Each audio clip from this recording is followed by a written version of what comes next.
નમસ્કાર દોસ્તો, આજની વાર્તાનું કથાવસ્તુ એ સૂફી બોધ કથામાંથી લેવામાં આવ્યું છે. વર્ષો પહેલા જલાલુદ્દીન રૂમી આ નામના એક મહાન સૂફી સંત થઈ ગયા. એમની શ્રદ્ધા અને એમની નિષ્ઠા એ ઈશ્વરને સમર્પિત હતી. ઈશ્વર સાથે એટલો એનો ઘાટો નાતો હતો કે નરસિંહના કેદારાની જેમ જ્યારે પણ ઈશ્વરનો સૂર છેડે ત્યારે એ દયાળુ પરવરદિગાર, એ ખુદા, એ ઈશ્વર એમને મળવા માટે એમની સાથે આવી જતા. જીવનની અંદર ઘણી બધી સમસ્યાઓ આવતી. એ સમસ્યાનું સમાધાન શું હોઈ શકે? જ્યારે આ સૂફી સંત રૂમીને એનો જવાબ ન જડે ત્યારે એ ખુદ પરમાત્માનો આરાધના કરતા, ઈશ્વરને બોલાવતા, તો ઈશ્વર એની સામે હાજર થઈ જતા અને એની તમામ પ્રકારની શંકાઓ, એમની તમામ પ્રકારની સમસ્યાઓનું સમાધાન એ ઈશ્વર કરી આપતા.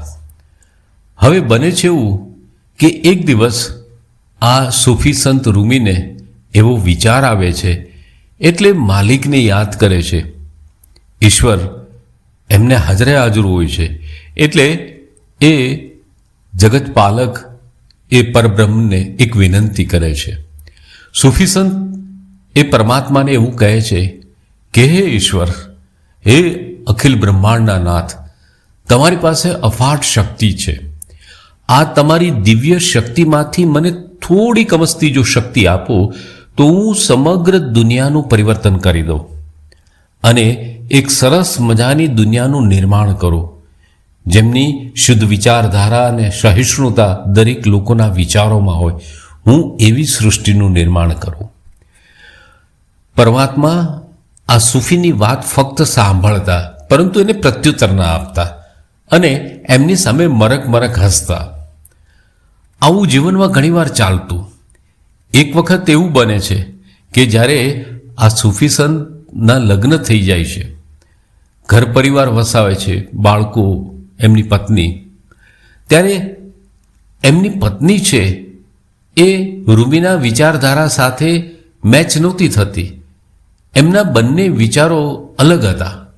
એટલે ફરીવાર ઈશ્વરને પ્રાર્થના કરે છે કે હે પરમાત્મા, તારી અફાટ શક્તિમાંથી મને થોડી કમસ્તી શક્તિ આપ, તો હું મારી પત્ની, મારા બાળકો, એમની વિચારધારાનું પરિવર્તન કરી નાખું. આવી જ રીતના મેં તને અગાઉ પણ પ્રાર્થના કરી હતી કે તું તારી થોડીક શક્તિ આપ, તું સમગ્ર સમાજની આખી રચનાને સુધારી આપો. પરંતુ બીજા તબક્કામાં ઈશ્વર મૌન રહી એમની સામે હસે છે. આમ કરતાં કરતાં વર્ષો પસાર થતા જાય છે અને આ સૂફી સંત રૂમી એ વૃદ્ધ થતા જાય છે. છેલ્લે 80ની ઉંમરે પહોંચ્યા ત્યારે ફરી ઈશ્વરની આરાધના કરી, એ પરવરદિગારને, ખુદાને ફરી પ્રાર્થના કરે છે, ઇબાદત કરે છે અને પરમાત્મા એના ક્રમ પ્રમાણે સૂફી બોલાવે અને પરમ તત્વ ન આવે એવું તો બને જ નહીં. એટલે ફરી ઈશ્વર હાજર થાય છે અને આ ફકીર, આ સૂફી એમને કહે છે કે હે પરમાત્મા, તારી પાસે હું ઘણા સમયથી માગું છું, પણ તું મૌન રહીને મારી સામે હસે છે. હવે છેલ્લી એક માગણી છે. ભગવાન કહે છે, બોલ, શું તારી માગણી છે ફકીર?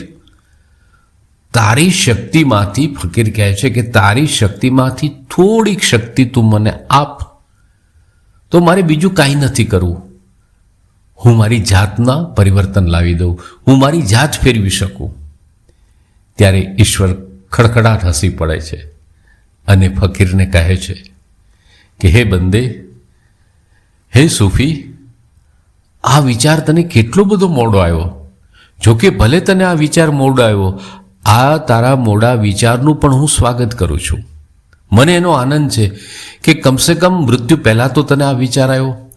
પણ તું વિચાર કે આજથી વર્ષો પહેલાં જ્યારે તું દુનિયા બદલવાની વાત કરતો હતો, તું સમાજને બદલવાની વાત કરતો હતો, તારા કુટુંબ પરિવારને બદલવાની વાત કરતો હતો, એ સમયે તે મને કીધું હોત કે મારે બીજા કોઈને બદલવું નથી, હું મારી જાતને બદલી શકું એટલી ઈશ્વર શક્તિ આપ, તો મેં કેદુસની તને આપી દીધી હોત.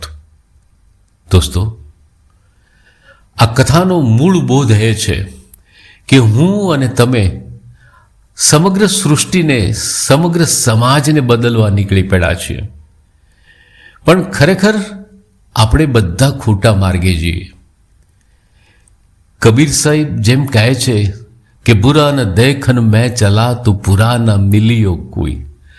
હકીકતે જે પરિવર્તન છે, જે શુદ્ધતા છે, એ આંતરિક અવસ્થાની અંદર વિશુદ્ધતા, પવિત્રતા, વિરક્તતા એ આપણે સ્થાપિત કરવાની છે. જગતને ફેરવવાની જરૂર નથી. ઈશ્વરનો આ જ સંદેશ છે કે જગતને પરિવર્તિત કરવાને બદલે તમારી જાતને ઓળખી અને તમારી જાતને પરિવર્તિત કરો, તમને જગત આખું રૂડું દેખાશે. સૂફીના આ સરસ મજાના સંદેશ દ્વારા મારા અને તમારા સૌના જીવનની અંદર એક ઉત્કર્ષની, એક સાચી દિશાની, એક રાજમાર્ગ ખુલે, એ પરમ કૃપાળુ પરમાત્મા સાથે પ્રાર્થના છે. ધન્યવાદ.